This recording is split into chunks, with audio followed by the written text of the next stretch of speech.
तो students next question हम करने जा रहे हैं क्वेश्चन नंबर 7। अब क्वेश्चन नंबर 7 में क्या दे रखा है, आपको दो इलेक्ट्रॉन दे रखे हैं, ठीक है, -e और -e। अब ये कह रहा है कि आप प्लस क्यू चार्ज को कहां पे प्लेस करो इस स्ट्रेट लाइन में, ठीक है, जहां पे ये जो पूरा सिस्टम है वो इक्विलिब्रियम में हो जाए। अब देखो समझते हैं इस क्वेश्चन को। मान लो आपको ये दे रखे हैं दो इलेक्ट्रॉन, नेगेटिव चार्ज होता है इलेक्ट्रॉन पे। अब मैं प्लस क्यू चार्ज को यहाँ पे प्लेस कर रहा हूँ बिल्कुल मिड में प्लेस करने का मतलब क्या है, देखो ये प्लस क्यू चार्ज इससे अट्रैक्ट होगा और इससे भी अट्रैक्ट होगा, मतलब है ना।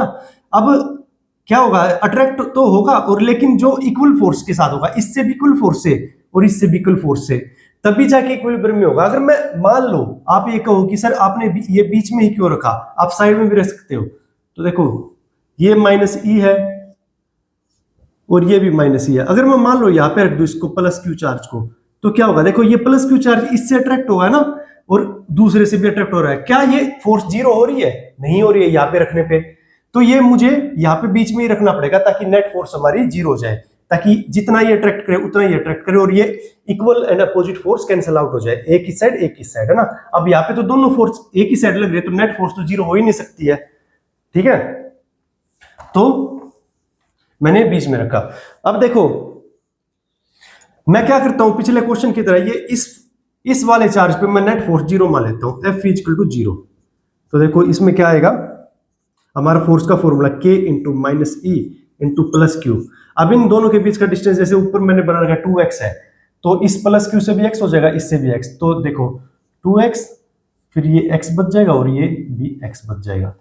तो K × -e × q divide by x² plus K × -e, क्योंकि दोनों ही माइनस है, डिवाइड बाय क्या आ जाएगा आपका 2x का होल स्क्वायर। तो अब देखो इसमें से जो भी कॉमन निकलता है वो ले लेते हैं, एक बार टर्म को सोल्व कर लेते हैं।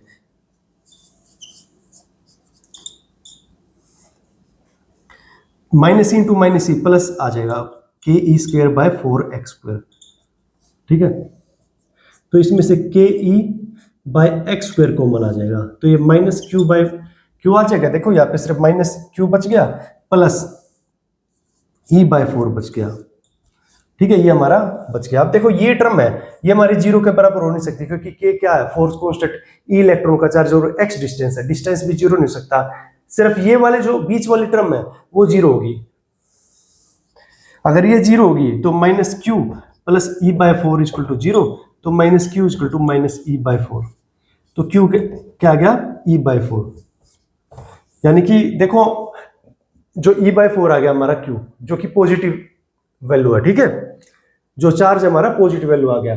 तो इसने यही पूछा, एक तो वैल्यू पूछी थी इसने, दूसरा ये पूछा था कि मतलब कहां रखिए, बीच में रखा जाएगा। अब देखो इसमें एक और चीज है, जो सिस्टम है वो इक्विलिब्रियम में, मतलब कौन से इक्विलिब्रियम में, मतलब अनस्टेबल, स्टेबल या कौन सा इक्विलिब्रियम, तो हमें ये भी निकालना है। तो मैं आपको थोड़ा सा समझाता हूं इसमें।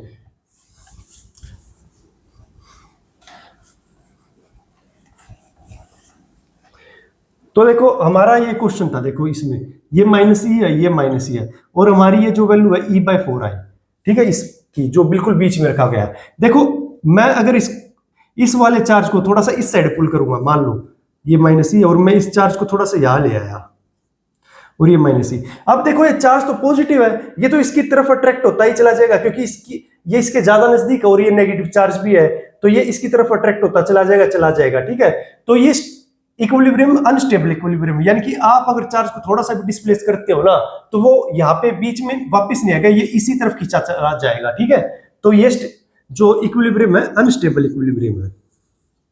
तो आपको ये भी समझ में आ गया होगा कि स्टेबल और अनस्टेबल इक्विलिब्रियम क्या होता है इसमें, ठीक है, ये अनस्टेबल इक्विलिब्रियम है।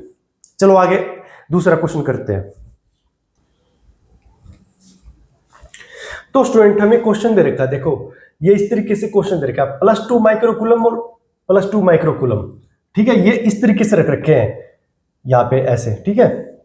और ये एक पॉइंट है, मतलब इस पॉइंट से इस वाले का 3 मीटर डिस्टेंस है और इसका भी 3 मीटर डिस्टेंस है। फिर एक परपेंडिकुलर एक बाइसेक्टर है, मतलब जो इस लाइन को मतलब दो हिस्सों में इक्वल में डिवाइड करता है, ठीक है। और 4 मीटर के डिस्टेंस पे एक 3 माइक्रोकूलम का चार्ज रख रखा है, ठीक है, इसकी वैल्यू +3 माइक्रोकूलम है, ठीक है। अब ये कह रहा है calculate the magnitude and the direction of force on 3 micro coulomb charge, यानी कि हमें magnitude and direction of force निकालनी है, ठीक है, on +3 micro coulomb charge. Question समझ में आया होगा ना। देखो एक 3 चार्जेस दे रखे हैं, इस तरीके से सिमेट्री बना रखी है इसकी, और हमें इस +3 माइक्रो कूलम पे जो है फोर्स निकालने की क्या लगेगी। देखो इस क्वेश्चन को सोल्व करते हैं,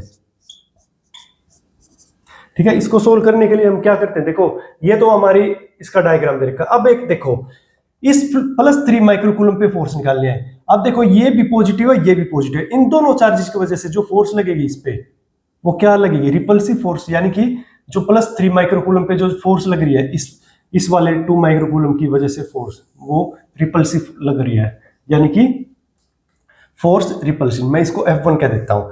अब इस वजह से इस चार्ज की वजह से भी रिपल्सिव फोर्स लग रही है, यानी कि रिपल्सिव का मतलब क्या हो रहा है, देखो रिपल्सिव का मतलब क्या कह रहा है ये, मतलब ये इससे दूर भाग रहा है, क्योंकि दोनों सेम मतलब जो चार्ज है अट्रैक्टिव फोर्स नहीं है, तो इस वजह से मैंने डायरेक्शन रिपल्सिव इससे दूर अवे बनाई है इस चार्ज से, ठीक है। तो ये रिपल्सिव फोर्स होगी, इसको मैं F2 कह देता हूं, F2। अब देखो आपको ये तो समझ में आ रहा होगा, ये चार्ज और ये चार्ज दोनों सेम है, फिर ये चार्ज और ये चार्ज दोनों सेम है ना, तो ये F1 और F2 दोनों इक्वल होगी, F1 और F2 दोनों इक्वल होगी। अब देखो इसको कैसे सोल्व करते हैं, देखो ये जो ना ये भी एंगल थीटा होगा और ये भी एंगल थीटा होगा। फिलहाल मैं क्या करता हूं, इस 2 माइक्रो कूलम की वजह से इस पे जो फोर्स लग रही है वो लिखता हूं F1, वो क्या आ जाएगी 1/4 पाई एप्सिलॉन नॉट, ठीक है, Q1 Q2/r²। अब देखो मुझे इसका डिस्टेंस ही है, इनके बीच का डिस्टेंस। अब वो डिस्टेंस कैसे निकलेगा, ये 4 मीटर है, ये 3 मीटर है, और ये आपका हाइपोटेन्यूज की तरह है, और ये परपेंडिकुलर है, तो ये क्या डिस्टेंस आ जाएगा 3 का स्क्वायर प्लस 4 का स्क्वायर, जो कि आ जाएगा 9 + 16, यानी कि 25, और 25 का √5, ये भी 5 ही आ जाएगा, क्योंकि यहाँ पे भी 3 मीटर है और 4 मीटर है, ये इस ट्रायंगल में ये हाइपोटेन्यूज ये बनेगा, ठीक है।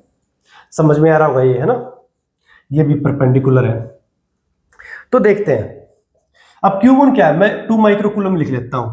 1/4 पाई एप्सिलॉन नॉट की वैल्यू होती है 9 × 10⁻9, और Q1 क्या है 2 माइक्रो कूलम। 2 माइक्रो कूलम का मतलब होता है 2 × 10⁻6 माइक्रो कूलम को जब कूलम में कन्वर्ट करते हैं 10⁻6 से मल्टीप्लाई करते हैं। फिर Q2 क्या दे रखा है 3 × 10⁻6 डिवाइड बाय किससे करेंगे, क्योंकि डिस्टेंस का स्क्वायर होता है ना, दो चार्जेस के बीच का डिस्टेंस। देखो कूलम लॉ हमारा क्या होता है 1/4 पाई एप्सिलॉन Q1 Q2/r², और जो ये r है ना डिस्टेंस बिटवीन 2 चार्जेस है, जैसे ये Q1 है और ये Q2 है, ये r है, ठीक है, r इनके बीच का डिस्टेंस है, तो वही मैंने सेम चीज लगाई है, तो ये 5 का स्क्वायर आ जाएगा, ठीक है। तो F1 क्या आता है बच्चे, देखो 9 × 10⁻9, और ये 2 × 3 6 बन जाएगा, इंटू 10⁻6 ठीक है, ये -6 डिवाइड बाय 25। अब इसको फर्दर सोल्व करते हैं। 9 × 6 कितना होता है, 9 × 6 54 होता है ना, 54 × 10⁻9 और 10⁻- ये 10⁻+9 है, और ये -12 है, डिवाइड बाय 25। तो F1 क्या गया स्टूडेंट्स 54/25 इंटू 10⁻³ ये आपका बन रहा है। अब इसको सोल्व करते हैं, तो ये आ जाएगा 54/25, ये मैंने पहले ही सोल्व कर रखा है 2.16, यह आ जाएगा 2.16 इंटू 10⁻³ और जो ये फोर्स की यूनिट होती है न्यूटन में आती है, तो आपको F1 की वैल्यू निकल चुकी है। तो F2 की क्या वैल्यू आएगी, F2 की भी सेम ही आएगी। सिमिलरली F2 क्या आएगा आपका 2.16 इंटू 10⁻³ न्यूटन। तो F1 और F2 की वैल्यू आप निकाल चुके हो। अब मैं इसको इरेज करके मतलब आगे लिखता हूं, ठीक है।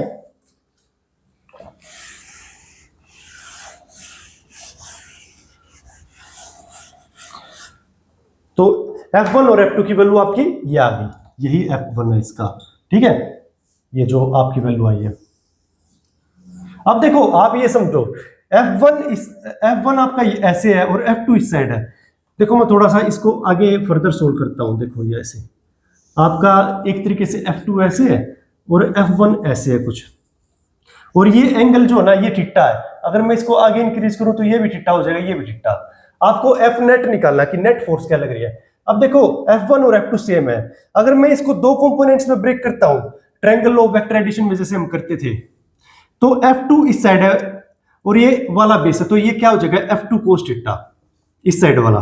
ठीक है, जैसे ये थीटा होता है ना, तो जो ये साथ वाली लाइन होती है ये हो जाएगी F2 कोस थीटा, और इससे परपेंडिकुलर क्या आ जाएगा आपका F2 साइन थीटा।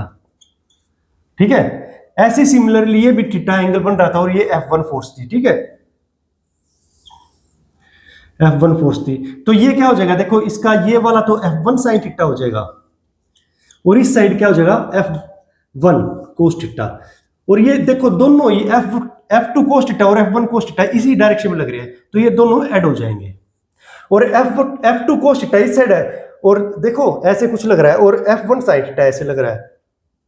जैसे मैं थोड़ा सा आपको मतलब मार्कर के साथ बताऊं, जैसे F2 इस साइड और F1 इस साइड है, ऐसे लग रहे हैं। और ये दोनों है ना, देखो आपको पता है F1 और F2 दोनों इक्वल है और ये अपोजिट लग रहे हैं। तो देखो इस साइड आपका F2 साइन थीटा है और इस साइड आपका F1 साइन थीटा है। तो आप देखो जब इक्वल फोर्स लगेंगे अपोजिट साइड में तो क्या वो कैंसिल आउट नहीं होने चाहिए। तो F1 साइन थीटा और F2 साइन थीटा दोनों कैंसिल आउट होंगे, है ना, F2 साइन थीटा और F1 साइन थीटा, है ना। तो सिर्फ जो आपका जो नेट फोर्स आएगी वो किसकी वजह से आएगी, F1 cos theta plus F2 cos theta, इसकी वजह से आएगी, है ना। तो आप ये कैलकुलेट करना। अब मुझे F1 cos theta plus F2 cos theta calculate करना, वो कैलकुलेट करता हूं तो कैसे होगा वो देखते हैं।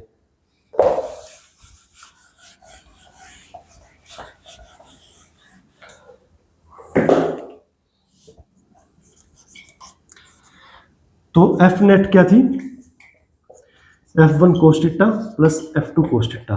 अब आपको ये पता है F1 और F2 भी दोनों इक्वल है, तो 2F1 कोस थीटा आ जाएगा ये, है ना, क्योंकि F1 और इसकी जगह भी F1 रख दो तो ये भी F1 कोस थीटा हो जाएगा, तो 2F1 कोस थीटा आ जाएगा। तो F नेट आ गया बच्चे इतना।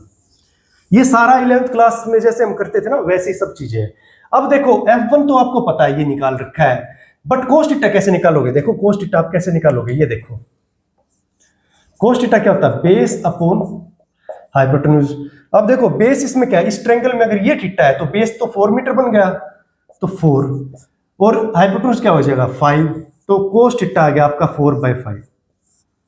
बस इसमें पुट कर दो सारी वैल्यूज, इसमें यही पुट कर दो।